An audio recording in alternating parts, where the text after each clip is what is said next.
Olá a todos, sejam bem-vindos a mais um AgroJovem Podcast, agora diretamente aqui do estúdio, e hoje nós vamos falar sobre declaração do imposto de renda para você que é produtor rural, está querendo se organizar. E para isso, né, nós trazemos aqui hoje o Hugo Monteiro da Cunha, ele que é contador especializado nisso, vai contar um pouquinho da sua história para nós. Mas antes de dar continuidade, não esqueça aqui de seguir o canal, seja no Spotify, seja no YouTube. Inscreva-se no canal, já deixa um like aqui no vídeo para ajudar a gente a chegar um pouquinho mais longe. Mas vamos lá, Hugo, seja bem-vindo ao AgroJovem mais uma vez. Nós já fizemos o episódio aí ano passado, se eu não me engano. Muito proveitoso, falamos sobre gestão. Tem um livro seu também, já acompanha há muito tempo e é sempre bom falar contigo aqui mais uma vez. Seja bem-vindo. Obrigado, Lucas. É muito bom estar aqui contigo de novo, né? Eu acho que faz até um pouquinho mais, né? Faz uns 2, 3 anos que a gente esteve aí conversando sobre gestão rural, mas é uma satisfação aqui poder falar desse assunto aí do imposto de renda, que é um assunto que ainda preocupa muitos produtores rurais, e a gente está aí numa fase importante na época de realmente dar maior atenção para essa declaração, que é a hora de confeccionar, né? Mas falando um pouquinho aqui da minha história, né? Eu sou consultor em gestão rural, professor também em gestão rural, planejamento tributário. Então eu estou aí há quase 15 anos já trabalhando como consultor e professor exclusivamente com produtores rurais na consultoria, né? E aí na parte educacional, dando aula em graduação de gestão do agronegócio, pós-graduação, aí MBA em agronegócio, então diversos aí cursos, né? E aí também sou autor do livro que tu mencionou, que é o Guia da Gestão Rural, que também é uma etapa aí da minha carreira profissional bastante importante, né? E que é um livro que serve também aí para profissionais da área. Ele foi escrito para produtores, né, Lucas? Essa linguagem aqui que a gente costuma, que tu compartilha comigo, que é trazer conceitos ali de uma forma bem direta e praticável aí pelos produtores, né? Então, a ideia era, nesse livro, escrever como se eu estivesse conversando com o produtor mesmo, para tentar organizar ali a vida dele e dar algumas dicas simples ali dessas melhorias. Mas acabou que esse livro, para minha surpresa, né, uma boa surpresa, ele acabou sendo bastante utilizado também por profissionais da área, consultores, e também em muitas universidades aí, de os mais variados cursos, aí, engenharia florestal, agronomia, veterinária, administração, ciências contábeis. Então, é uma parte da minha trajetória bem importante. Então, nesses quase 15 anos aí, já fiz um pouquinho de tudo aí que tu possa imaginar, mas sempre focado aí na melhoria e na maior profissionalização dos produtores, visando que eles estejam aí mais organizados e tranquilos para crescerem aí. E aí, nessa parte de imposto de renda, principalmente evitar alguma surpresa indesejada com a Receita Federal, alguma operação que eles não tivessem muito a parte do modelo correto e aí acabasse aí tendo problemas. Então, eu trabalho muito nessa visão aí dentro da profissionalização, né? Então, eu trabalho olhando para a questão sucessória, para a questão da profissionalização, da governança, né? Melhorar a comunicação, o produtor se vê como uma empresa, mas focando muito nos números, porque para mim, para ele ser um cara profissional, ele precisa tirar o negócio da cabeça dele, que é um grande problema dos produtores aí. Eu acho que tu acompanha isso também, né, Lucas? O cara tem Com todas as certeza. informações, mas está aqui na cabeça dele. E o primeiro passo para isso, para qualquer coisa que vá se fazer, para planejamento, para melhoria dentro do negócio, é ter os números dessa atividade dele e esses números organizados. Seja saber o custo dele, quanto que ele realmente produz, e a questão tributária é muito interessante, tanto por uma economia tributária, que se ele entender a teoria, ele consegue buscar junto com contador e advogado, quanto também para, repito, essa parte de segurança, né? Para a gente estar com as informações lá em conformidade, para evitar autuações da Receita, que são valores aí expressivos, principalmente pelas altas multas aí que podem ser aplicadas, né?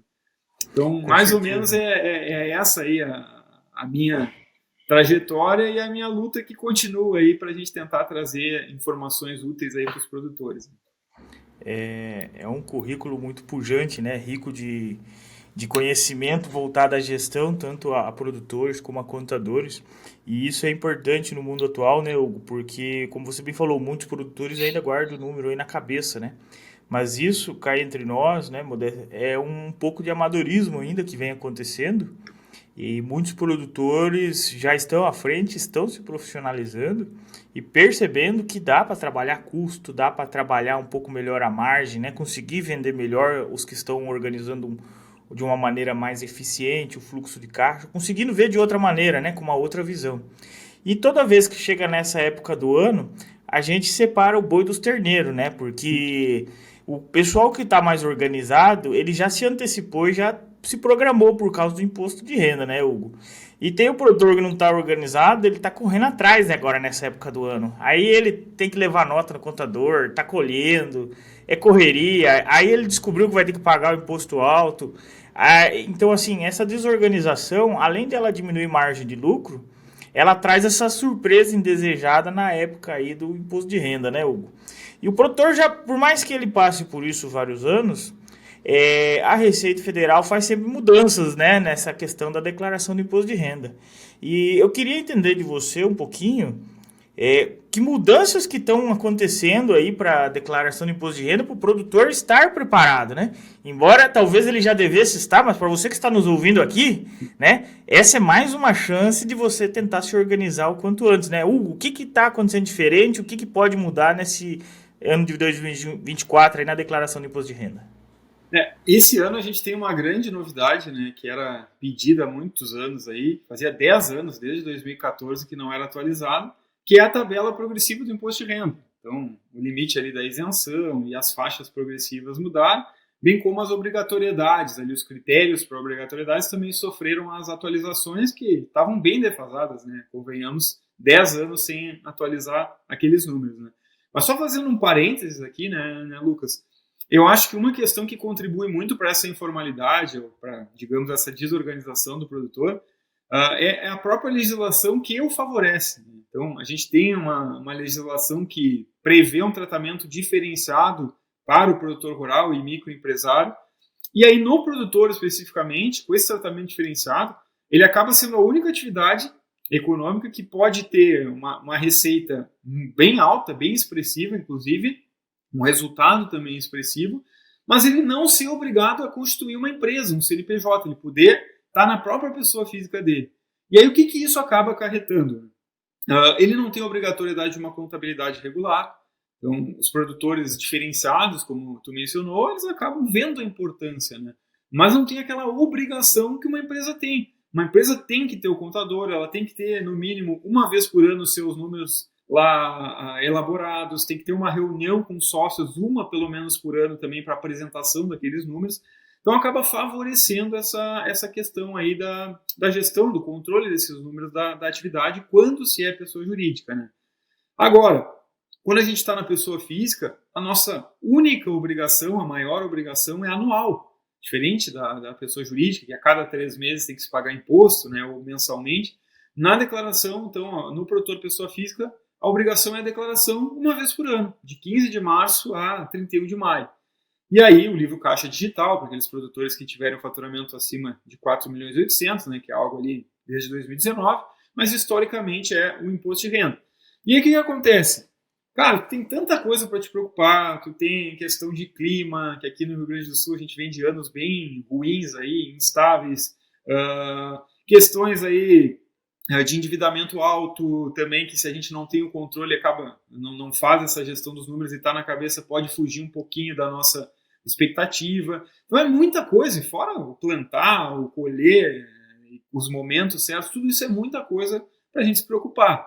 E aí o que a gente acontece? O que a gente acaba fazendo? Que é o normal do ser humano. Vai priorizar aquilo que tem uma lei que manda fazer. Se eu não fizer a declaração de imposto de renda, eu vou ter uma multa. Se eu fizer incorreta essa declaração, eu posso vir a sofrer uma autuação também, multas pesadas. Mas aí o que a gente acaba focando?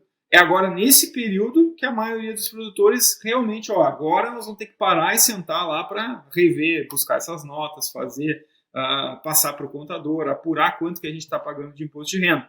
Porque não há essa obrigação de um controle.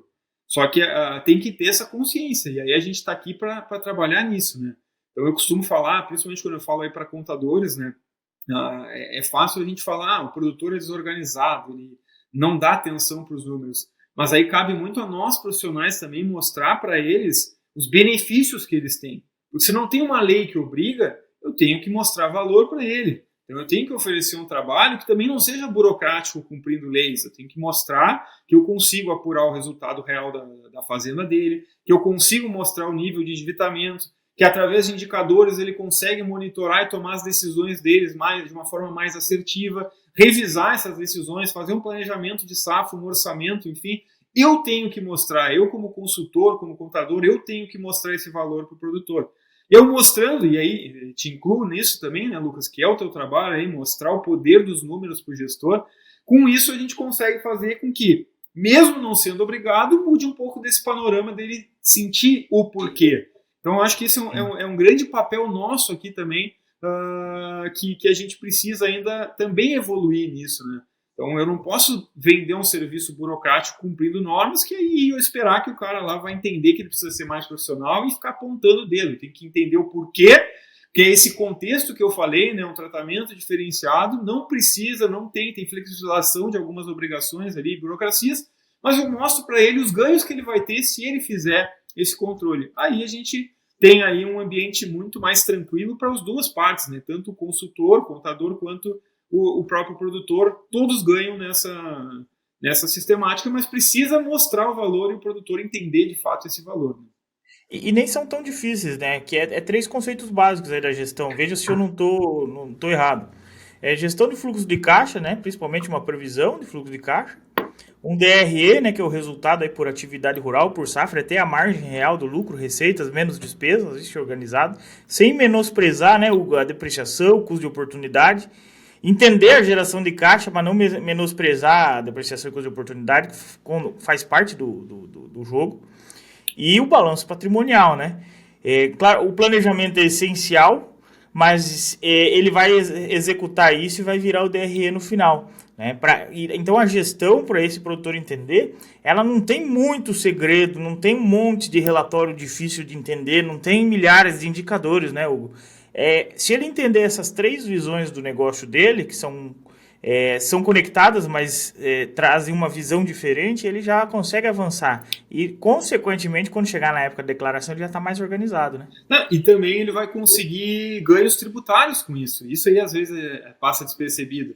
Mas a gente também tem eu costumo trazer ali uma persona do produtor até nas palestras, né, só para a gente entender os desafios que a gente tem que enfrentar para trazer ganhos para esses produtores, né?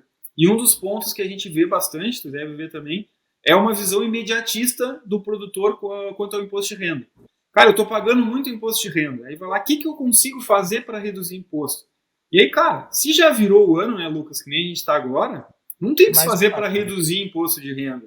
E até se o cara é um pouquinho mais organizado e ele acompanha o imposto de renda mensalmente, mesmo assim, se ele vai ter uma visão imediatista, lá em novembro, dezembro, eu vi que eu vou pagar muito imposto, vou deixar de vender um grão para não pagar mais imposto, vou comprar uma máquina para não pagar imposto. Cara, se ele não analisar o impacto dessa máquina que ele está comprando no endividamento lá no balanço patrimonial, os juros lá que vão comprometendo o resultado no DRE, e ele não olhar o fluxo de caixa para ver se realmente ele não ia precisar do valor da venda daquele produto que ele deixou de vender fugindo do imposto, e não vai fazer falta, ele vai ter que pegar um financiamento com juros às vezes mais alto, perder preço, enfim. São decisões que todas entram em conjunto, né? Ter o orçamento Sim. É o plano de partida, o ponto de partida, né? Eu planejar minha safra, desse orçamento acompanhar dentro do fluxo de caixa, concretizar depois dentro de um DRE e acompanhar também a evolução do patrimônio. E aí, paralelo a isso, eu vou ter também a minha parte fiscal, que é relativa ao imposto de renda, que tem regras próprias, que tem questões ali de interpretação, se uma despesa é considerada dedutível para imposto de renda ou não. Às vezes ela pode entrar como custo lá no meu DRE gerencial, mas ela não é dedutível para imposto de renda. Aí que é a maior dificuldade, né, Lucas? É perceber Sim. essas diferenças. E também, às vezes, a gente vê produtores que o único relatório que ele tem também é aquele que é obrigado, digamos. Ele paga um contador anual e aí o cara emite lá um DRE fiscal para imposto de renda e aí ele usa esse DRE para tomar decisões. Pô, tenho prejuízo, meu ano está dando prejuízo, ou estou com um resultado muito bom. Aquilo lá é fiscal, cara. Aquilo lá a safra dele não é de janeiro a dezembro. Exato. E além disso tem, por exemplo, eu compro uma máquina agora. Comprei uma máquina lá, 3 milhões. Por imposto de renda, agora ela vai entrar como despesa. Só que aí, se a gente for analisar gerencialmente ali nos custos do negócio, cara, isso é um investimento. Essa máquina vai me participar da produção por quantos anos ainda, né?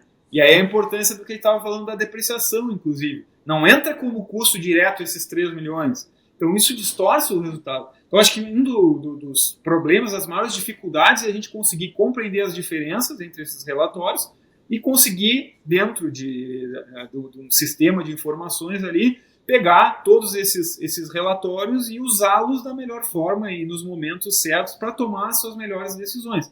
Não focar só na parte tributária, mas também não negligenciar a parte tributária. Mas quando eu vou pensar, vendo ou não vendo esse produto, faço ou não faço investimento, eu analiso esses outros relatórios para ver se realmente vai valer a pena e não tomar a decisão imediatista ali visando economia tributária. Tem até a chance da gente acabar se apertando no financeiro ou até fazendo uma operação incorreta que depois dá problemas numa autuação da Receita Federal, ela é aumentada quando a gente corre atrás, aí, corre contra o tempo para visar a economia tributária. Então agora, nesse período, né, Lucas, que a gente está já fazendo a declaração de imposto de renda, a gente está tratando dos dados que foram de janeiro a dezembro de 23. Então o que a gente pode fazer para reduzir imposto? Conferir as informações lá para ver se não tem alguma coisa que foi informada errada ou que se deixou de se passar uma informação para o contador, e visando ali uma correção de informações, às vezes a gente até reduz imposto mesmo. O contador, não tinha informado lá o investimento alto que eu fiz. Agora eu mostrei isso para ele na reunião, ele informou e eu reduzi meu imposto. É legal? É. Mas não é uma atitude que eu tomei. A atitude é de janeiro a dezembro. Agora é só a gente focar em formalizar tudo que já aconteceu no ano anterior. E mesmo assim, até essas atitudes, né?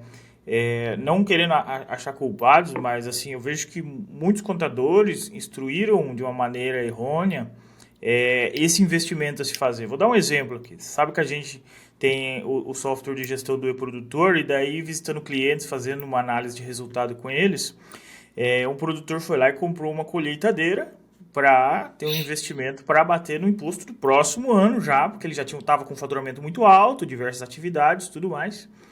Mas ele já tinha 2 colheitadeiras, planta 150 hectares. Você faz a conta e você fala assim, já não precisa, né? Sim. Aí já não tinha necessidade, mas era o que ele, né, foi lá e comprou. Ele queria ter uma máquina daquelas verdes, ele sempre tinha umas vermelhas, ele foi lá e comprou uma daquelas verdes agora. Tá, ok, fez o investimento. Ocasionalmente, bateu lá um valor no imposto, ok, tá, faz parte do jogo. Qual que é o problema agora? Foi no fluxo de caixa, porque no ano que vem agora tem a parcela dessa máquina para pagar, né? Aí no ano de 2022, o que aconteceu no sul do Brasil? Não teve safra. Aí já ficou ruim a conta, né? Porque já não tem como pagar direito aquela parcela. E o que ele fez? Vendeu uma das máquinas antigas, né? Vendeu uma das máquinas antigas. Por quê? Porque aí ele não queria vender a nova. Aí ele estava até começando a prestar serviço para terceiros, mas agora ele precisava de caixa. Só que para vender a máquina antiga, não é o preço que ele queria, é o preço que o mercado paga porque sabe que você está precisando de dinheiro. Então já não é a mesma negociação. Então você já perde, aí já tem um deságio aí nessa diferença, né? E enquanto ele não conseguia vender, o que ele precisou fazer? Ele teve que vender grão, tá? Teve que vender um pouquinho de grão ali assim, e às vezes não estava no momento que ele queria de preço. Então e ainda tinha o juro da parcela, tá? O juro acima da parcela. E ainda te dou um outro elemento.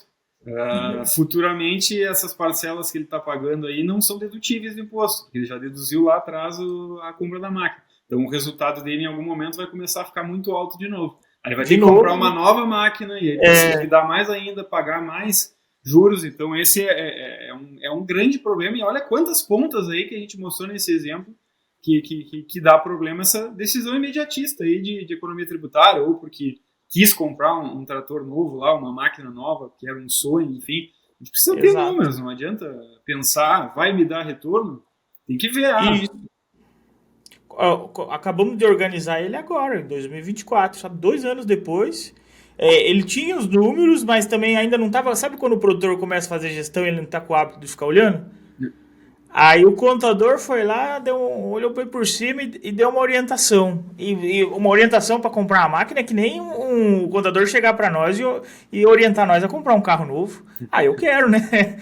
Então assim, mas às vezes não é o melhor negócio a ser feito. Então, assim, isso vem causando, isso é uma falha no sistema que induz o erro de muitos Exato. produtores. E a gente tem muitas questões assim que são de senso comum, né? Eu não pago isso, eu sempre trato como mitos ali da gestão tributária, né? Vou falar sobre gestão tributária com o cara, vou oferecer um trabalho de consultoria em gestão tributária porque eu acho que tem um ganho para ele. E muitas vezes eu escutei assim, produtores falando, eu não preciso de gestão tributária, de evoluir aí Não paga nessa... imposto. Porque eu não pago imposto. Se eu estiver pagando, eu vou lá e compro uma máquina. E a gente já mostrou aqui que é uma ótima estratégia mesmo de planejamento, é a melhor, eu acho, a mais usada, mas tem que olhar para todas as pontas aí, como a gente deu alguns exemplos. Né?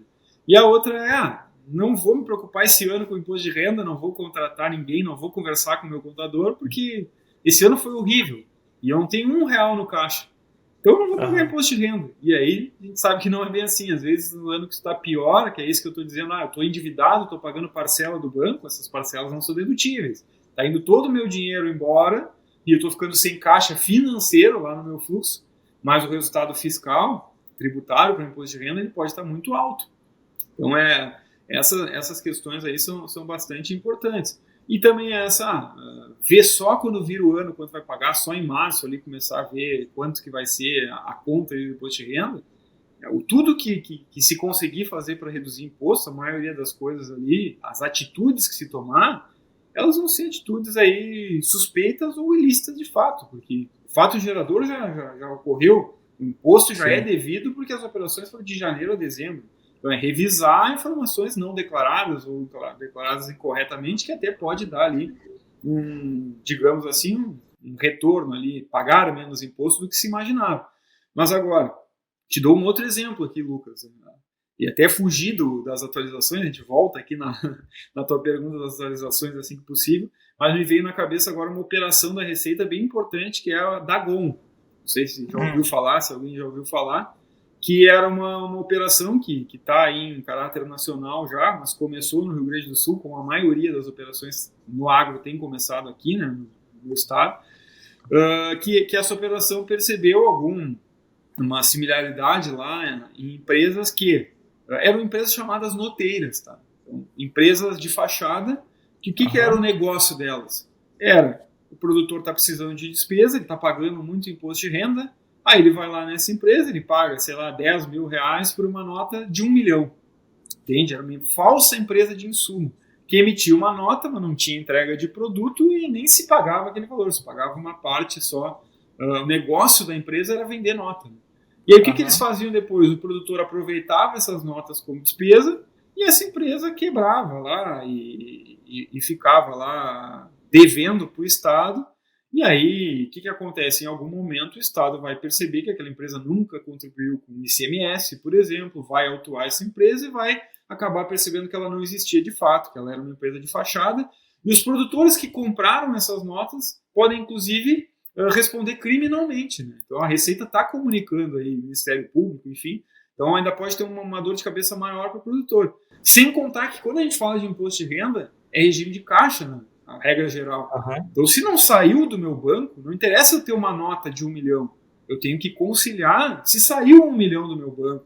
E aí é isso que, às vezes, também falta essa consciência. Não é porque tem notas de despesa no meu CPF que eu vou deduzir do imposto. Então, às vezes, se eu só tenho uma nota, mas eu ainda não paguei, eu vou ter que esperar o momento que eu realmente pagar. Então, é uma operação que, por si só, ela já nasceu totalmente errada e muito fácil, de fato, de ser descoberta. Mas eu trago ela aqui brevemente só para compreender alguns desses mitos. Né? Então, o que acontece em alguns casos? Cara, eu estou pagando muito imposto, meu contador vai dar um jeito. Ou vem alguém aqui e me vende uma nota, me oferece uma saída e eu me abraço nessa saída. Olha o problema que pode ter, cara. Pode responder, inclusive, criminalmente. Né? Então, além das multas pesadas. Só que é uma operação que, surpreendentemente, assim, para nós aí, da área, era muito comum. Que a Receita pegou muito e estima, se não me engano, 5,5 bilhões de reais, voltando, não me lembro bem agora os números, mas é uma operação bem importante que está acontecendo. E a gente tem alguns desses mitos aí, dessas coisas que a gente vê como verdade. Aí digo outros aqui, tem até uns artigos escritos sobre isso aí para orientar também os produtores nessa parte de planejamento tributário. A gente fazer um planejamento tributário correto, com maior segurança.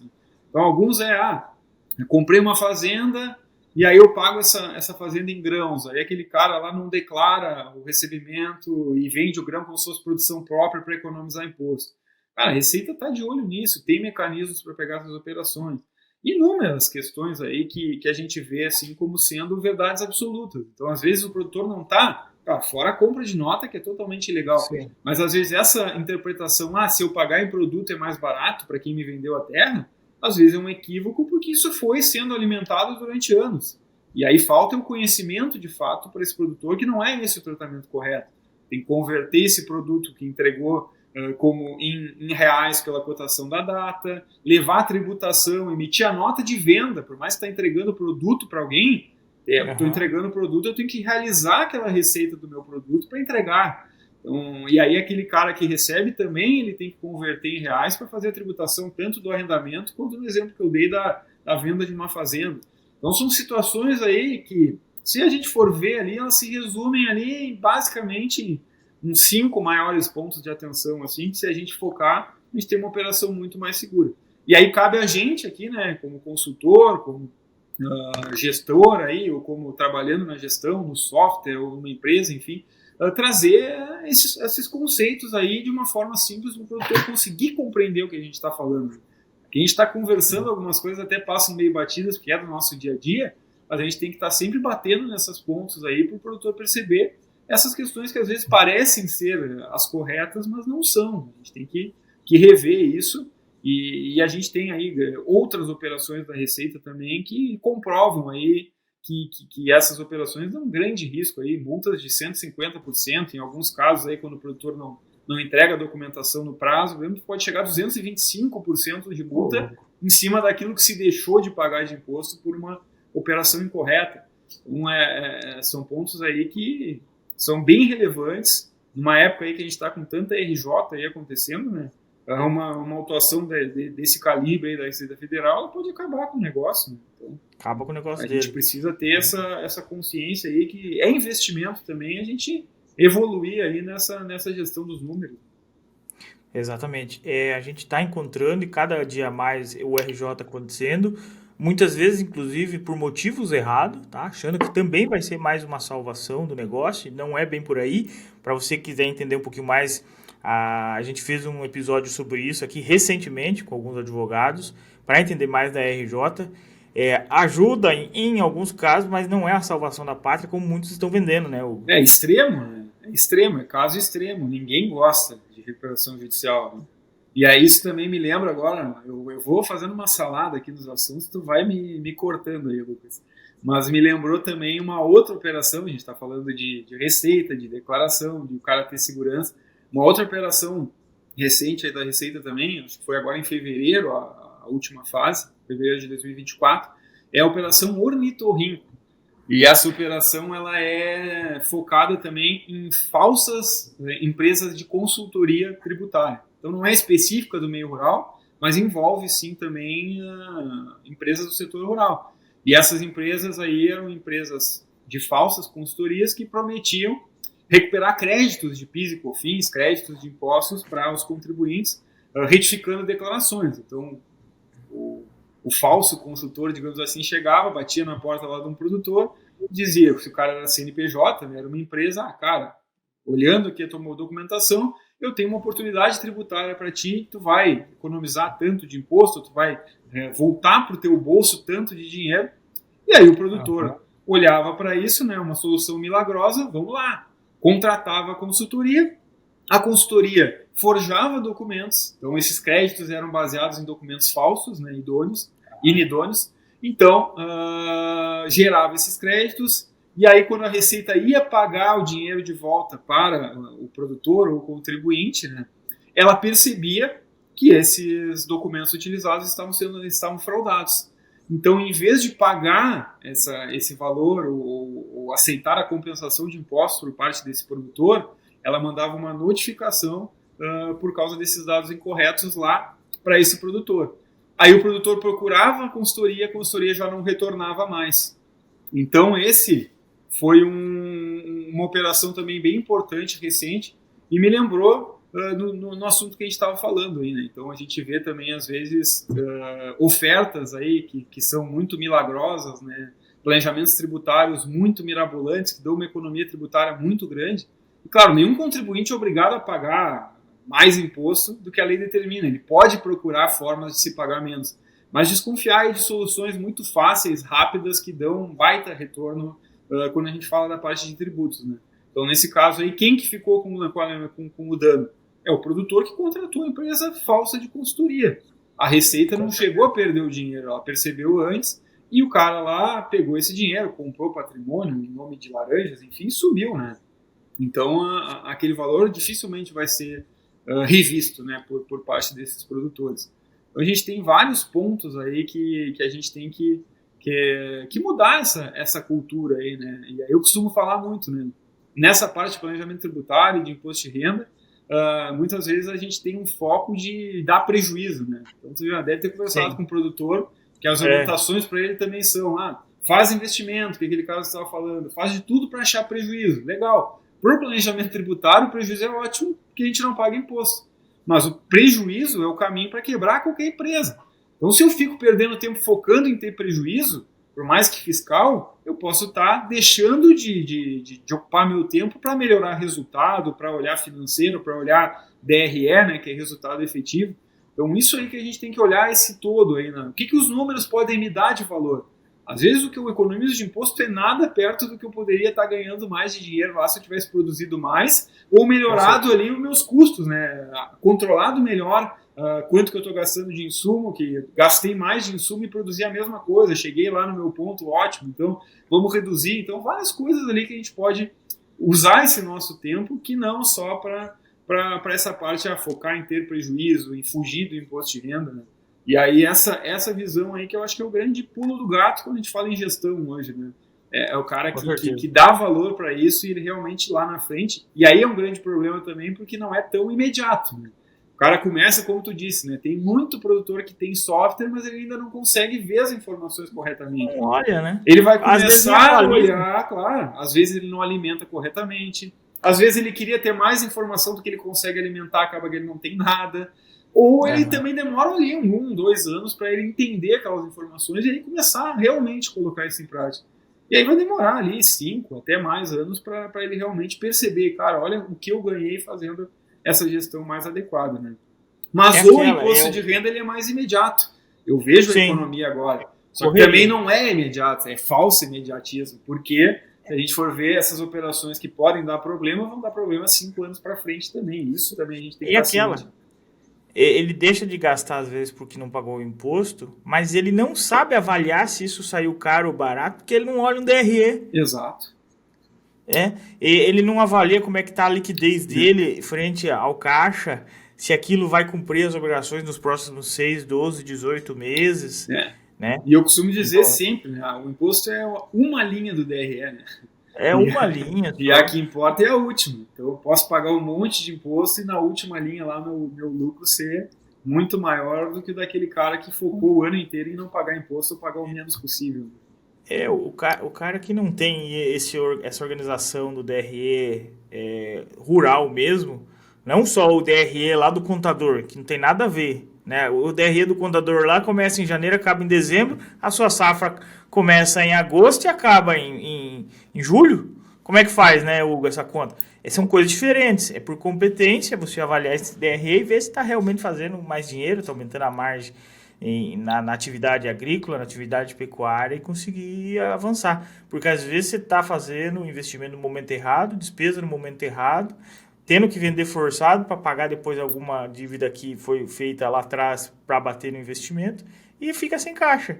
E vai ficando sem caixa, é uma bola de neve, né? É uma bola de neve. Para arrumar um fluxo de caixa hoje é pelo menos 18 meses para se organizar. Não é em 6 meses, não tem milagre que faz. Em 12, se tiver mais ou menos, consegue arrumar. Se não, é 18 meses para frente aí, quando não é mais tempo. Tá? Perfeito, cara. E Hugo, pensando nos erros que o produtor faz hoje para declarar imposto de renda, porque você comentou alguns, né?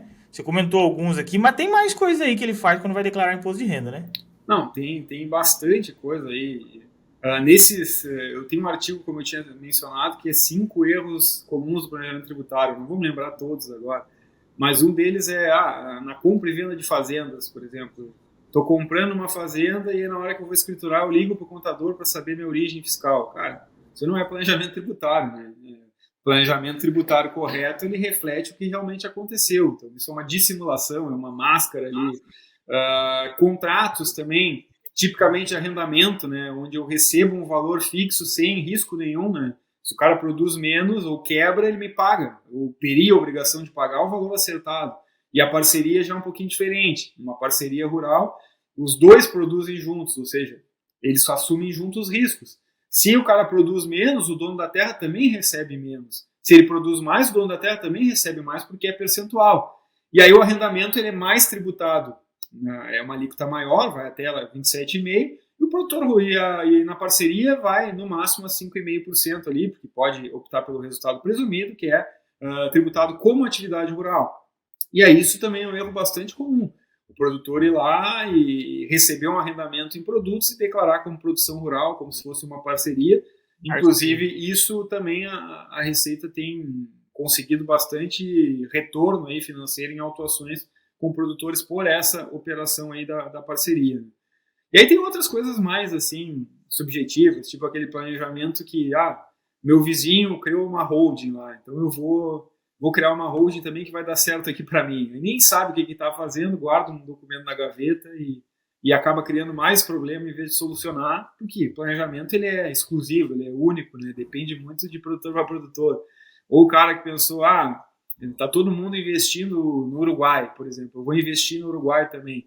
Cara, tudo isso são decisões particulares ali, que não é porque outros estão fazendo que vai caber também para o meu negócio. E isso não é um planejamento tributário. Planejamento é olhar para dentro da realidade daquele produtor e achar ali, dentro da legislação, cumprindo vários pré-requisitos de validação desse planejamento tributário, para aí sim conseguir colocar um planejamento seguro em prática. Lembrando daquela operação ornitorrinco que eu falei, né? Lá era uma falsa consultoria com laranjas e com documentos fraudados.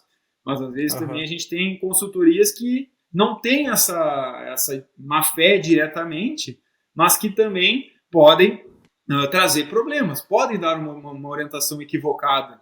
E aí, contador, advogado, consultoria geral pode também dar orientações equivocadas sem ser má-fé, sem querer lesar, mas acabar lesando. Então, por isso também é importante que o produtor conheça um pouco de como funciona o imposto de renda, que é o nosso assunto aqui, para então ele conseguir fazer as operações da forma mais correta. Então, não adianta ele acreditar cegamente, ele terceirizar para um profissional, porque às vezes o profissional também deixa passar alguma informação importante, e quem paga a conta, que nem na operação ornitorrinco, é o contribuinte sempre no final. No máximo vai tentar responsabilizar lá o profissional junto, mas a conta, de fato, é daquele contribuinte ou daquele produtor que foi lesado, tanto numa fraude lá de uma falsa consultoria, quanto num erro aí de qualquer profissional atuante aí na área tributária, né? Não tem milagre, né? Não tem milagre. Não tem milagre e tem que avaliar muito bem. E eu falei ali da holding, por exemplo, que é bastante comum, ela é ótima para um planejamento sucessório, para uma organização, para criar regras, mas como tributário mesmo, tem várias ressalvas aí que tem que se fazer. Várias questões que se fala aí de blindagem patrimonial, de economia total na transferência de patrimônio, isso aí não existe mais. Existiu em alguns momentos lá, mas essa economia, blindagem nunca existiu. Não tem como lesar terceiros. Minhas cotas vão responder numa execução. Mas a questão ali da economia tributária total, quando a gente passava cotas em vez de passar as terras para um filho, falando no meio rural, isso realmente existia até 2015 ali, mas as coisas vão mudando, as interpretações também. A gente tem aí questão legal, a gente está entrando numa reforma tributária aí, que já tem a base, mas faltam as leis complementares que vão dizer exatamente como que ela vai se dar. Então, tudo isso o produtor tem que estar sempre acompanhando para não ficar refém aí desses profissionais. E aí eu acho que a gente pode entrar na parte que eu pulei lá, que é sobre as atualizações e as mudanças para esse imposto de renda desse ano, né? Então, deixar esse produtor ciente do que mudou para esse ano. E quais que são as principais dessas mudanças que vêm para acontecer? Porque o produtor, às vezes para esse ano talvez não dê tanto tempo, mas ele já vai se organizando para o próximo, né? O que que ele pode fazer pensando nessas atualizações que você vai trazer para nós? Cara, basicamente, né, o que aconteceu, como eu adiantei lá no início? A maior atualização é a questão da tabela progressiva, que estava há 10 anos defasada, e aí isso também interferiu nas obrigatoriedades. E eu acho que o que mais diz respeito aos produtores hoje, nessa mudança desse tema aqui que eu estou falando, depois eu vou trazer outras mudanças um pouquinho menores, menos relevantes, essa é a mais relevante, é a questão das obrigatoriedades. Por quê? Porque atendo às vezes produtores menores aí, que a única base que eles tinham para saber que eles não precisam declarar imposto de renda era o valor da atividade rural. Então, até no ano passado, a declaração de 2023, era 142 mil e uns quebrados. Né? Então, aqui que o cara via, eu não tive emissão de notas superior a 142 mil, então eu não preciso declarar o imposto de renda.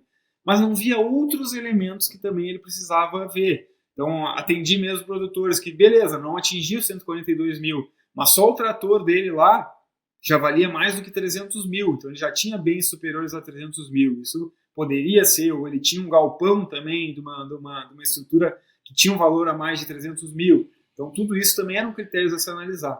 E agora, Lucas, o que importa é que mudou esses critérios, tá? Eu vou falar brevemente aqui sobre esses critérios para o produtor ver aqueles que não declaravam, se agora eles estão obrigados. Aí pode ser de um grande produtor, um filho que está começando, que tem uma receita menor dentro do grupo empresarial, pode ser um pequeno produtor, um médio produtor, tem que se identificar nesses critérios que o obrigam a declarar. Claro, o grande produtor, a maior deles vai estar obrigado, né? Quem sabe. Mas também fazendo um link com as operações, né? A Declara Grãos aqui no Rio Grande do Sul, que hoje é nacional, me surpreendeu muito. Municípios aí com mais de 90% de produtores obrigados a declarar que nunca tinham enviado a declaração. Mas a grande maioria dos grandes produtores, médios e grandes, estão obrigados e transmitem. Com algumas inconsistências, como a gente viu, que tem que ser cuidado, tem que ser revisado, mas ainda transmite. Mas tem muitos que não transmitem. Então o que mudou hoje para esse imposto que vai ter transmitido até 31 de maio? Né? Aquele produtor teve rendimentos tributáveis a partir de R$30 mil, 639,90, ele está obrigado. Antes era 20 e poucos ali, aumentou um pouquinho esse limite. Uhum. Os rendimentos isentos, tá? Que era, por exemplo, indenização trabalhista, poupança, uma doação recebida, né? Rendimentos isentos, que antes era obrigatório para aqueles acima de 40 mil, agora é acima de 200 mil. Então, aumentou também. Então, na verdade, tem menos pessoas obrigadas nessas novas normas, né? Mas igual é importante o produtor estar ciente nisso. Se o cara fez uma venda de imóveis, ele está obrigado a declarar um imposto de renda, por quê? Porque ou ele vai pagar imposto nessa venda, ou ele não vai pagar aproveitando algum benefício tributário de redução ou isenção dessa venda. Então, toda venda de imóveis eu me obrigo a também transmitir a declaração. Se eu realizo ali operação em bolsa de valores, e aí agora as mudanças que mais impactam a atividade rural, tá? Antes, como eu mencionei naquele exemplo, se eu tivesse 300 mil reais em bens, eu era obrigado a declarar. Agora é 800 mil, aumentou a régua também. Por quê? Foram corrigidos os valores, 10 anos de defasagem. Né? Sim. Então, nada mais justo de fato. E aí um ponto importante, se eu caio em um dessas obrigatoriedades, um desses critérios de obrigatoriedade, eu tenho que transmitir todas as minhas informações. Né? Eu tenho bens acima de 800 mil, então eu só vou informar esses meus bens lá. Não. No momento que eu estou obrigado por um desses itens, eu tenho que transmitir todas as minhas informações. E aí tem três, na verdade, pontos também, que não são específicos do produtor, que dizem mais respeito ao exterior. Que é, por exemplo, um cara que voltou a morar no Brasil, alguém que é brasileiro e deu saída definitiva. No ano que ele volta para o país, ele tem que fazer essa declaração. O cara que é titular de um trust ou qualquer outro contrato similar de administração de patrimônio no exterior é obrigado a fazer a declaração. E todos aqueles que têm bens e direitos no exterior e que optaram por um mecanismo aí da Lei 14.754, de 23, que permitia a atualização desses bens do exterior para valor de mercado na declaração, pagando ali 8%, se não me engano, era a taxa de valorização. Então são questões específicas, mas só para a gente ter um checklist aí para vocês olharem aí. Pô, estou em dúvida se eu preciso declarar. Esses são os pontos que vão me dizer se eu preciso declarar ou não. E nada impede de eu querer declarar para ficar mais organizado também, mesmo não estando obrigado. Na prática, talvez diminua então o número de produtores tendo que declarar, você acha? Diminui porque antes... eu não falei, eu acho, da atividade rural, que era 142 mil, agora é 153.199, mudou um pouquinho. Então, o produtor que não tem receitas no seu CPF, né, superiores a 153.200 aproximadamente, não estão obrigados a declarar. Antes era 142, mudou muito pouco ali. Então, a obrigatoriedade para os produtores ela deve se manter muito próxima ali do que já era. Que era, né? Mas os critérios diferenciaram e é preciso saber esses critérios, porque às vezes o produtor focava muito nessa parte da receita da atividade rural. Não faturei 153 mil, então não preciso declarar. Tem outros critérios aí que podem obrigar, e eu não declarar pode me dar uma multa aí até em cima do valor que eu deixei de pagar por aquela não declaração, que pode ser uma multa alta aí, né? Não é? É um cuidado interessante. Legal. Você falou antes dos erros e falou agora do que mudou. Mas como esse produtor deve agir e pensar para ele conseguir a médio e longo prazo e reduzindo essa carga tributária, ou pelo menos tentar, né, ser mais eficiente no seu negócio? Não, beleza. Eu fiz até um checklist aqui que eu vou tentar abordar aí, que vai ficar meio que como um recado final aí para os produtores, que eu acho que é o mais interessante aqui do que eu... única coisa, na verdade, que eu preparei aqui para trazer. Mas também tem, voltando um pouquinho ali, que eu acabei não mencionando, né? Tem novidades interessantes, tá? Que afetam também o produtor rural, mas a gente que trabalha aí com tecnologia, eu acho que tu mesmo vai te interessar bastante e o produtor tem que estar ciente disso, né? Não sei se já ouviram falar, se tu já ouviu, Lucas, na declaração pré-preenchida do imposto de renda. Já ouvi falar, já vem algumas coisas já meio colocadas. Então, o que é essa declaração? Ela vem desde 2014, tá? Então, desde a última vez que se atualizou aquelas tabelas ali que eu falei, esses critérios de obrigatoriedade. Só que ela tinha poucos itens ali que vinham preenchidos automáticos. É isso que o Lucas disse, né? Então, muitos itens, quando eu tenho certificado digital, eu puxo do próprio sistema da Receita e a minha declaração já vem com muitas pontas já preenchidas. Eu só tenho que acrescentar algumas outras.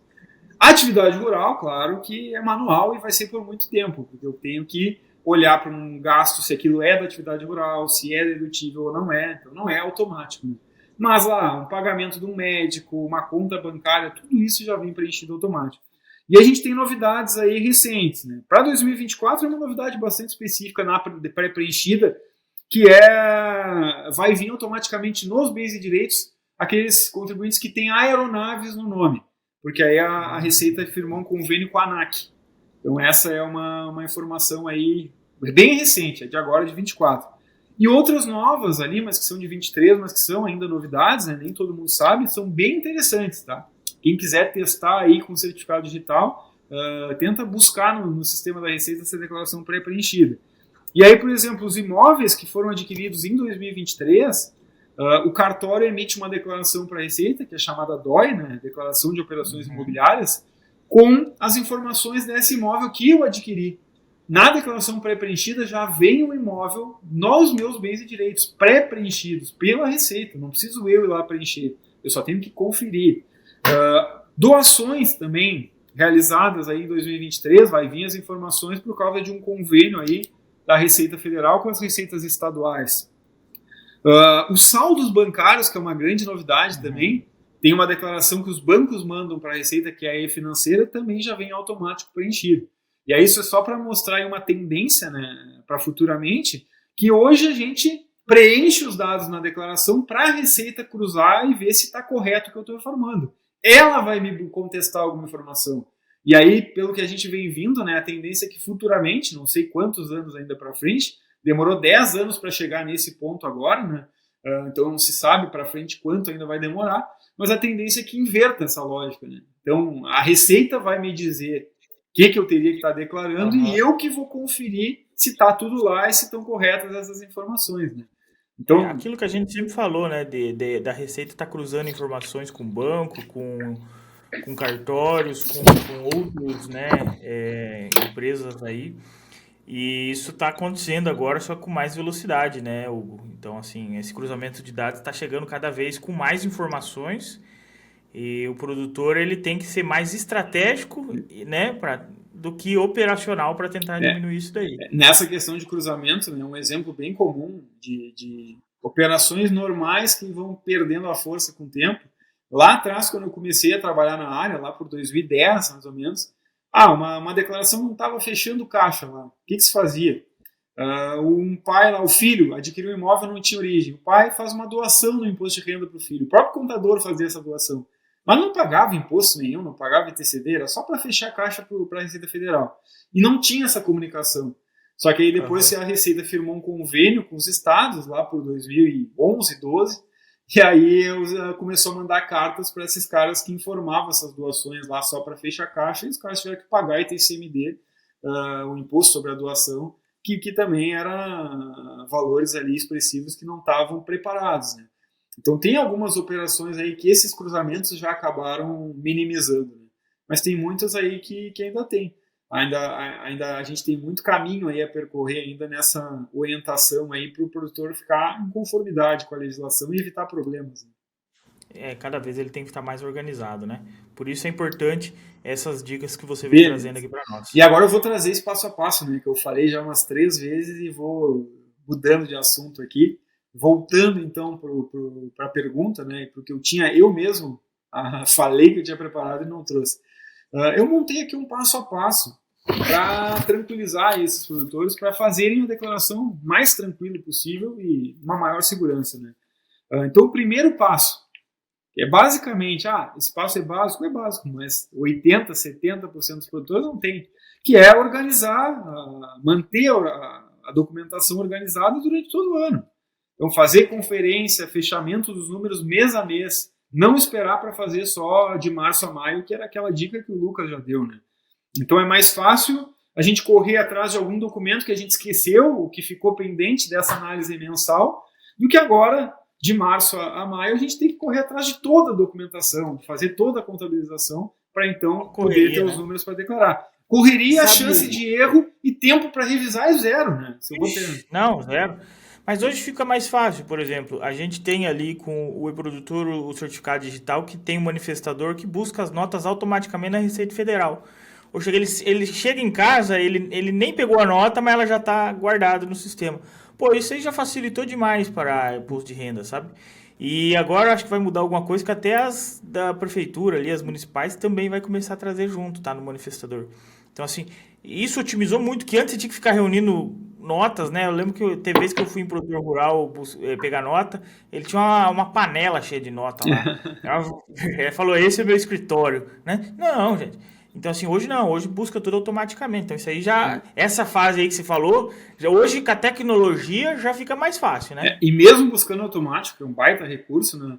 Tem que cuidar que alguns estados também não fica disponível 12 meses, né? Que esse produtor que não mudar a cultura não adianta a automatização, porque se ele for pensar no imposto só em março, ele vai ter em alguns estados 2 ou 3 meses que ele consegue puxar essas notas, não dos 12, né?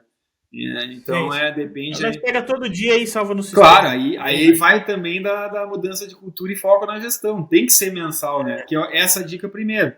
E a segunda dica, ela vai nessa mesma linha aí de cuidado preventivo, que também parece óbvio, mas poucos fazem. Que é se reunir periodicamente com o contador. Eu tenho a documentação organizada, eu mando mensalmente para o contador, ou o contador busca lá no sistema, ótimo. Só que mesmo assim eu ainda preciso ter reuniões com esse contador. Porque ele pode estar contabilizando todas as informações, mas pode ter operações que eu, que estou no dia a dia, que sou o gestor da propriedade, consigo perceber e o contador não, acha que está tudo correto e eu vejo, mas eu fiz um investimento que não está nesse relatório. E aí a gente vai conversando, pegando a técnica do contador, o conhecimento do dia a dia do cara que está lá na frente e a gente consegue chegar nas operações o mais corretos possíveis. Então, primeiro passo, ter essa organização mensal, não deixar só para março e maio ali fazer esse lançamento das informações e também pegar esses documentos e trazer no chapéu, no saco, na panela, né? Ter essa mais periódico e automatizado, o mais automatizado possível. Fazer essas reuniões com os contadores, porque eu consigo tomar decisões enquanto está o próprio ano em andamento. Se aquela decisão, se eu vou comprar uma máquina para reduzir imposto ou não, se eu vou vender um produto ou não, olhando todos os relatórios que a gente conversou aqui, essas decisões são fazendo reuniões durante o próprio ano com o contador, não quando vira o ano, março a maio ali, né? Terceiro passo, na hora de separar a documentação também, a gente tem que ter a atenção de não deixar passar nada da parte que não é da atividade rural também. Então, solicitar para as instituições bancárias aqueles informes de rendimentos que mostram quanto que rendeu as aplicações, os saldos das contas correntes, os financiamentos rurais, que às vezes não vem automático no aplicativo do banco, tem que ir lá na agência pegar. Quanto que se pagou daquele financiamento no ano, consórcios também, relação de quanto que se pagou num consórcio, relatório de aluguéis da imobiliária ou arrendamentos, né? Então, esses informes, eles geralmente a partir do primeiro dia de março eles já estão disponíveis, porque é enviada a declaração que é chamada DIF até o último dia de fevereiro, então 1º de março eles já começam a estar disponíveis. Então tem que ver despesa médica, separar esses recibos também durante o ano, né? Porque aí depois se chegar quando vir o ano eu vou ter que ver quanto que eu gastei com o médico, vou ter que ir atrás, né? É um pouco mais difícil, né? Também pensar na questão dos dependentes, passar CPF, data de nascimento para o contador, poder simular cenários, né, porque dependente às vezes dá uma boa redução de imposto. Também informar o contador se mudou de endereço, que essa é uma informação importante lá no imposto de renda, mais cadastral, mais precisa. Se tem escola paga para dependentes. Se eu comprei algum imóvel, eu tenho que informar o contador, porque se deixar passar tem juros depois, se eu não pagar esses impostos no prazo certo. E aí, nesse quesito, também é importante lembrar que quando eu compro um imóvel ou vendo um imóvel, para declarar o imposto, não é quando vai sair a escritura, tá? No momento que eu firmei o contrato de compra e venda, ou a promessa de compra e venda, eu já tenho a obrigação de declarar. Então, quando sai a escritura, geralmente sai só quando concretiza os pagamentos. Aquilo é uma formalidade. Eu já tenho que ter declarado lá no contrato de compra e venda. Porque a legislação diz assim, e por uma questão também prática. Se eu não informo no momento que eu pago de fato esses valores lá, quando eu comprei, e só lá no final, quando sai a escritura, eu não tenho origem fiscal. Eu não informei esses pagamentos anuais, e aí quando eu vou informar tudo de uma vez quando saiu a escritura, falta origem fiscal. É um problema que pode dar uma autuação lá para o produtor. Então, essas são algumas, né, das operações também. Se teve alguma doação, alguma herança, venda, tudo isso é importante passar para o contador e separar essa documentação quando ocorrer. Faz um fechamento mensal, além da atividade rural, também dessa documentação extra, aí, digamos assim, né, da parte urbana, pessoal, desses produtores e membros da família ali envolvidos no negócio. Né? Bastante coisa aí para esse produtor ficar esperto. Bastante coisa, mas dá para ir anotando ali, fazer um checkzinho, né, um checklist e ir dando um tiquezinho para ver o que a gente tem e o que a gente tem que ainda correr atrás. Né?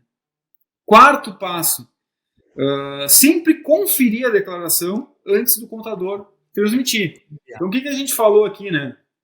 Tem que controlar mensal, mas tem que ter a reunião para checar aquelas informações, e mesmo tendo as reuniões depois de concluída essa declaração, é ideal que o contador mande para o produtor dê uma passada de olho ali, porque às vezes, mesmo com as reuniões, vai vir alguma operação ali que não ficou declarada da maneira correta. Então, isso também é um passo simples ali, mas que é importante. Não posso terceirizar, porque o profissional, por melhor que seja, pode cometer algum equívoco, até por, às vezes, desconhecimento da realidade que o produtor sabe lá de cor e salteado. Quinto passo. Aí é as operações que dão mais erros, tá, Lucas? Então, o que eu marco aqui como quinto passo, se o produtor quiser ir anotando aí para checar? Antes de transmitir também, atentar a 10 pontos que eu trago aqui como principais para ver como que essas situações estão informadas lá na declaração de imposto de renda antes de transmitir para o fisco. Porque checando esses 10 pontos, pode ser aquilo que eu falei, não declarei corretamente, o contador ia me dar uma conta de imposto maior do que deveria ser para pagar. Ou eu simplesmente não declarei, estou pagando menos imposto do que deveria, lá na frente eu vou poder ter uma autuação. Então, checando esses 10 pontos, a gente tem muito mais segurança nas declarações. E aí, vamos lá, então. Primeiro ponto, adiantamento de receita.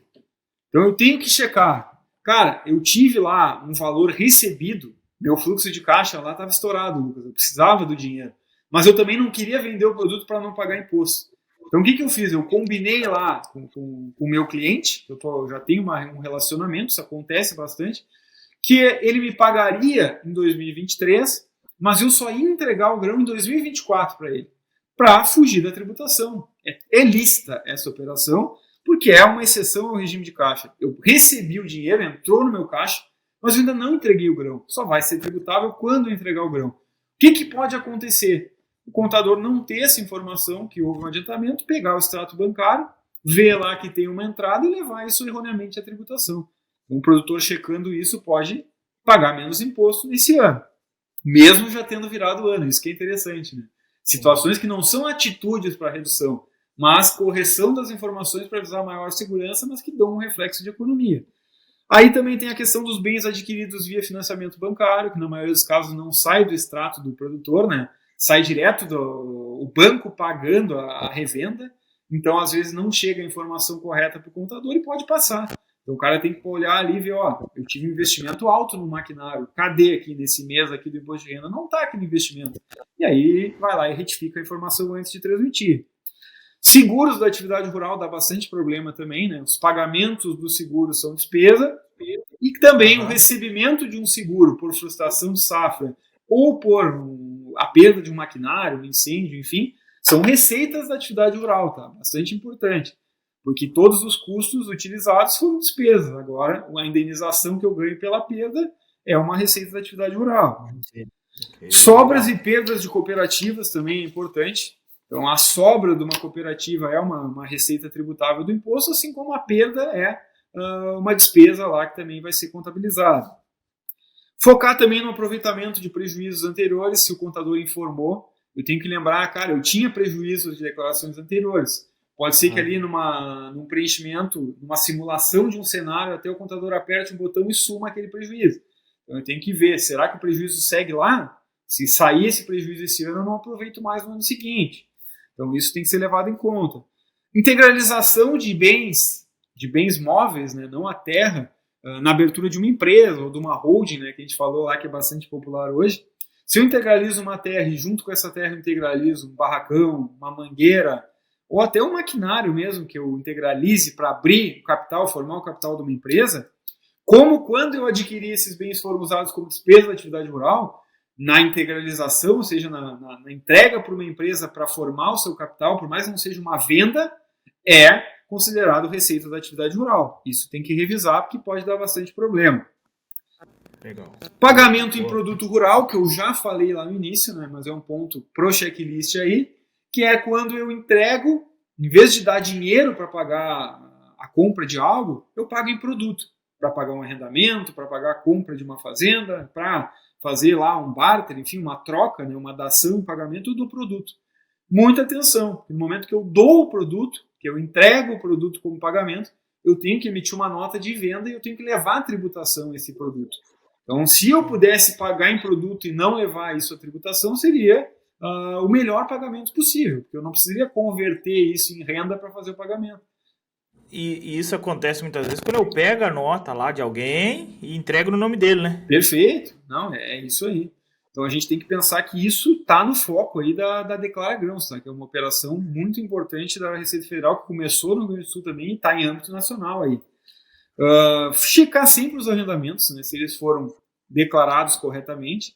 E um ponto bastante importante, o cara que paga o arrendamento, ele também precisa informar lá nos pagamentos efetuados quanto que ele pagou de arrendamento e o CPF para quem ele pagou.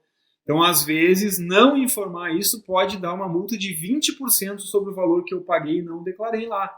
Então, às vezes se pensa, se eu combinar com o dono da terra lá, fazer e aí a gente entra na sonegação, né, como dissimulação, uma máscara, né, fazer uma operação parecer o que não é, combinar lá de não informar para que o dono da terra não pague o imposto alto sobre o arrendamento, às vezes eu vou pagar muito mais que ele, inclusive, porque eu teria que ter informado esse pagamento, não informei, e a Receita pode me dar essa multa aí de 20% sobre tudo que eu paguei e não fiz essa informação correta.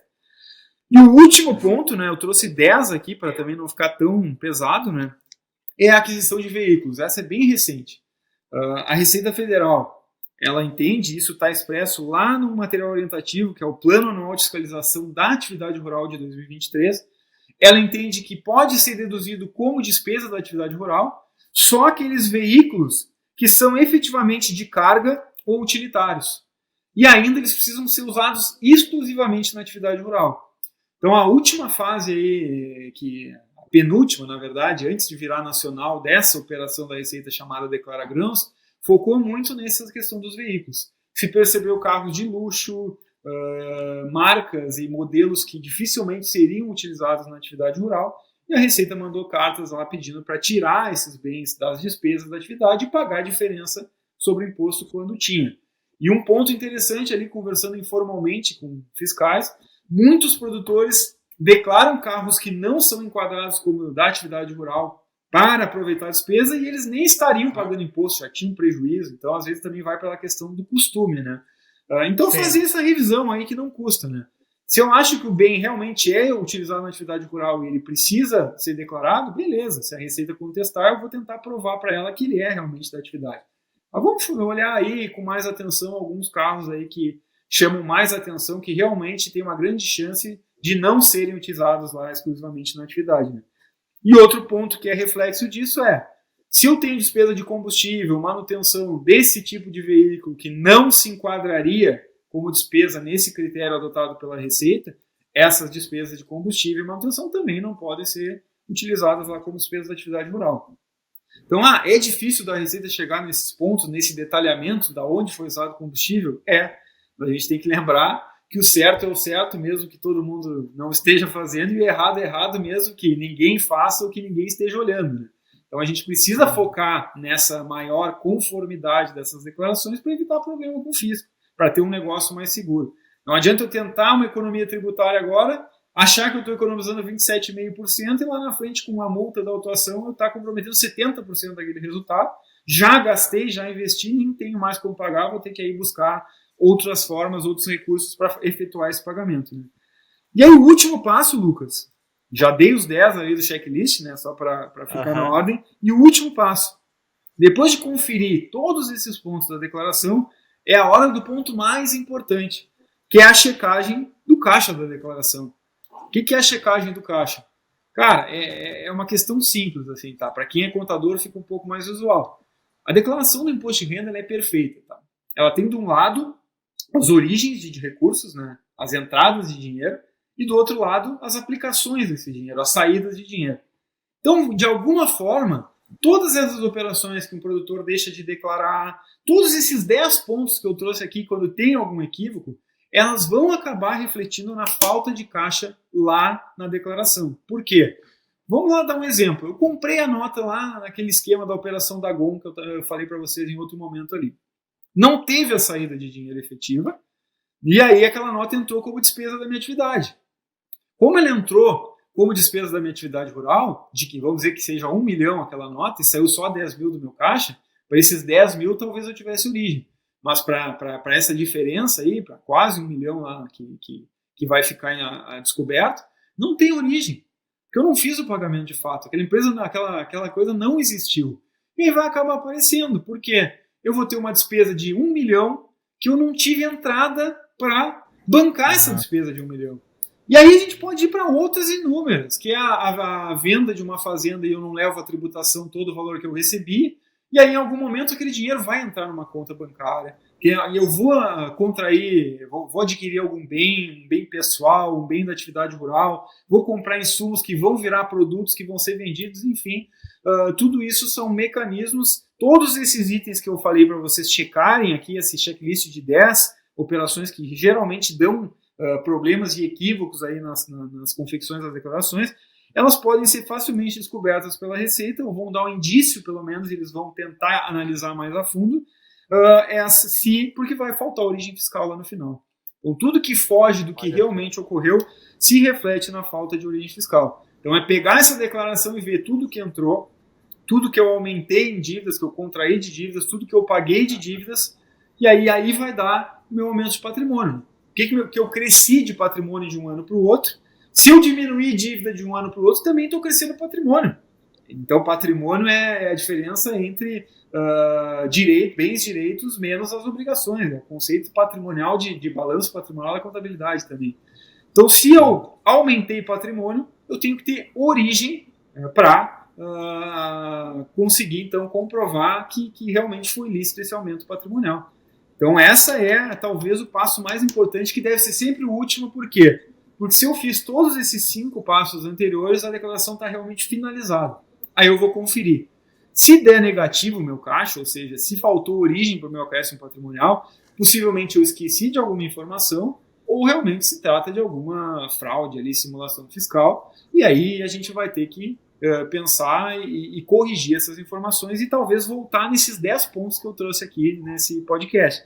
Porque esses erros aqui geralmente estão nesses 10 pontos aí, que são os principais aí, que dá muito equívoco, porque são realmente controversos, difíceis, de interpretações diversas, de costumes aí também errôneos. Então, a gente focando nesses 10 aí, a gente já está garantindo aí uma boa eficiência aí, uma baita segurança para a nossa transmissão da declaração. Muito bom, até porque muitos, né, não são eles que fazem a declaração inicial, mas eles validam ela depois, né? Por isso a importância da conferência. O dono do negócio sabe que tem coisa errada às vezes, né? O contador, quem está lançando lá, passa batido muitas vezes. Muito bom que você trouxe esses pontos, Hugo. Tanto os passos, né, quanto esses erros que usualmente acontecem para o produtor. E essa questão, né, também, Lucas, da disponibilidade fiscal, outro ponto importante. Está negativa a disponibilidade? O que aconteceu? Como eu disse, alguns exemplos. Cara, uma venda que eu fiz sem nota, por isso que não tem entrada lá, origem. Ou uma despesa que eu aumentei, que não existia, que isso está no foco presente da Declara Grãos Nacional. Aí a Receita está olhando o livro Caixa Digital e declaração para achar essas inconsistências. Mas tem outra ponta. Cara, se a minha disponibilidade fiscal, ou seja, minha sobra de caixa na declaração, ela for muito expressiva, também quer dizer que eu omiti alguma informação. Se está sobrando muito dinheiro, e não está em lugar nenhum esse dinheiro, não está numa conta bancária, não está em lugar nenhum, dá um exemplo, um cara lá que tem 1 milhão por mês livre, né, sobrando de caixa dentro da declaração. Cara, aonde ele bota 1 milhão fora por mês? Né? O que ele compra de 1 milhão que não é declarado, que não precisa ser declarado nessa declaração? É o gasto pessoal com cartão de crédito, enfim, questões de despesas pessoais. O cara tem um custo de vida de 1 milhão por mês, ele consegue gastar tudo isso? Cara, é difícil. Se o cara até pode ter, não tem nada a ver com a vida dele. Mas é um indício que a Receita pode buscar esclarecimento. Para onde foi esse 1 milhão? E aí o que pode ser? Um exemplo rápido. Vendi uma fazenda, por exemplo. Paguei, quer dizer, comprei uma fazenda ou vendi uma fazenda, enfim, e não declarei essas informações. Então está me sobrando caixa porque se eu comprei a fazenda, eu já fiz os pagamentos e eu ainda não informei, lembra aquele caso que eu falei que se espera a escritura sair? Quando a escritura sai, é a formalidade, a concretização do negócio e a troca de propriedade de fato, de direito. Mas os pagamentos já têm que ter sido declarados. Se eu não fiz essas declarações nos momentos que eu pagava a terra, quando eu faço aquela escritura, falta caixa. E nesses momentos que eu não informei, sobra caixa. Porque eu estou sumindo com os pagamentos daquela terra. Então vamos dizer que eu paguei uma parcela de 1 milhão ou de 10 milhões em determinado ano, não informei lá como o direito ou o bem lá do pagamento dessa terra, esses 10 milhões sumiram. E aí vai dar essa inconsistência. Pô, o cara está tendo um gasto lá de quase 1 milhão por mês em coisas não declaradas. Vamos lá checar essa declaração. Então, tanto ter ali a falta de origem, quanto ter uma origem excessiva aí de dinheiro que não está na declaração e simplesmente sumiu com gastos não declarados, também é algo que é um indício aí de irregularidade. Olha só, e vale lembrar, né, Hugo, que a Receita Federal, por mais inteligência que ela tem, inteligência artificial, cruzamento de dados, por trás dela tem muita gente humana que está olhando, está conferindo, está verificando e que é esperta, né? Que acaba pegando muita coisa aí e para nós que estamos no agro temos que estar bem organizado, porque senão vai dar ruim, né? No Rio Grande do Sul pegou muita gente e agora a nível nacional aí vai começar a pegar muita gente, o produtor tem que estar organizado. E principalmente a nível nacional está na fase agora das cartas para livro caixa digital. Muitos produtores com mais de 4.800 não declararam. A lógica foi a mesma da primeira fase aqui no Rio Grande do Sul, né, que acharam produtores que não informavam imposto de renda e estavam obrigados, como eu citei, em alguns casos mais de 90% de caras que estavam obrigados a não declarar. Agora estão fazendo isso para o livro caixa digital, perceberam um índice muito grande também de pessoas que não declararam mesmo estando obrigadas, E pior ainda, os caras que declararam já se achou muita inconsistência, muita coisa feita errada, e já chamou a atenção da Receita. Cara, se no livro Caixa Digital eles fazem errados, a chance das últimas declarações que eles não estavam obrigados ao livro terem esse tipo de erro também padronizado é grande. Então, vamos lá dar uma olhada nessas declarações, buscando sempre, né? Foco principal hoje da Receita. Receitas diminuídas, ou seja, omissão, né? Não declarar algumas vendas e aumentar despesas, né? Inventar despesas, comprar nota, tudo isso que realmente não são saídas regulares aí de economia tributária. O produtor tem que ficar esperto, cada dia mais profissional no seu negócio, na gestão dele, não só por questões de custo e receita, que é o que faz ele ganhar dinheiro e ter uma margem, mas por questões tributárias e fiscais. Muito bom, Hugo, esse material que você trouxe aqui para nós. E eu queria agradecer a sua participação, porque ela enriqueceu demais o tema e o nosso público, você sabe que ele é de produtor rural que está querendo profissionalizar, está querendo se organizar, está por dentro dessas atualizações. Então, assim, essa sua participação aqui hoje, ela vem para enriquecer muito nossa audiência aqui, que são produtores rurais. Agradecer mesmo para você, e se quiser deixar um recadinho final aos produtores, onde que encontra o seu livro também, quem quiser comprar, como é que nós fazemos? Qual que é o Instagram? Ótimo, então o meu Instagram aí é @Hugo Monteiro da Cunha, tudo junto, né? Ali vai achar um link também com vários materiais, artigos, e-books curtos ali, gratuitos também. Tô agora na preparação de imposto de renda para 2024 também, que eu acho que vai ser bem interessante para revisar essas informações aí, servir como um checklist aí impresso, né, além do nosso episódio aqui. O livro está disponível na Amazon, no site da Editora Atlas, dá para adquirir direto comigo ali também no meu Instagram, pode me chamar ali que eu dou também esses caminhos. E o recado final, né, quando a gente fala de erros comuns, de problemas e de informalidade, né, como o Lucas disse, todo produtor que está nos assistindo e que a gente conhece, ele está buscando informação e ele quer melhorar. Então a gente não está apontando o dedo, e eu falei isso em alguns momentos, a gente está trazendo uma realidade que, por algumas questões de erros, de más orientações de profissionais ao longo dos anos, de culturas dessa informalidade favorecida pela própria legislação que dá esse benefício do produtor declarar na pessoa física. Então a nossa ideia aqui não é criticar e apontar o dedo, é a gente junto buscar soluções para esses produtores terem a maior segurança possível. Buscar estratégias que deem economia tributária, mas em atitudes lícitas, fazendo esse planejamento, reunindo com o contador, tendo esse controle mensal dos números e não deixando agora de março a maio tentar estratégias que reduzam, porque ali quase 100% das estratégias que reduzem com atitudes vão ser estratégias ilegais. Dá para reduzir revisando erros dos contadores, né, como eu citei, ou informações que o próprio produtor não passou e passando reduz o imposto, mas a atitude vai ser tudo sonegação fiscal, né? Então, muito cuidado, inclusive com as orientações, e lembrando lá da Operação Ornitorrinco, que achou ali empresas de falsas consultorias e também podem ter também consultores bem intencionados, mas que também podem dar informações incorretas, então a gente precisa estar sempre checando essas informações que têm impacto significativo. Principalmente a economia tributária. Vai dar um baita impacto no imposto? Ótimo, mas lá na frente pode dar um baita problema. Então vamos checar com outra consultoria, com profissionais externos, debater muito bem a validade daquele planejamento tributário, daquela estratégia, para depois se implementar. Então nosso foco maior hoje aqui é se mantenham regularizados em conformidade aí com a legislação para evitar esses problemas futuros e não caiam nessas armadilhas tributárias que a gente ainda vê muito aí pelo caminho. Show de bola. Eu acho que depois desse episódio aqui, o produtor está preparadíssimo e antenado e vai estar correndo atrás com tempo ainda de pegar algum erro, pegar alguma coisa que poderia estar inconsistente ou lançado errado, né? Show de bola, Hugo. Muito obrigado mais uma vez, sempre um prazer estar contigo aqui, trazendo bastante conteúdo relevante ao produtor rural para que ele fique ligado aí na declaração do imposto de renda. Obrigadão. Show? Obrigado, pessoal. Para todos que estão ouvindo aqui, compartilhe com algum amigo, com algum produtor esse episódio, tá? Não deixe de acompanhar nas redes sociais do AgroJovem Podcast no Instagram, no TikTok, no Facebook e tudo mais. Estamos sempre compartilhando esses cortes lá. Fica fácil para você acompanhar as novidades e também compartilhar com amigos. Um grande abraço, até a próxima.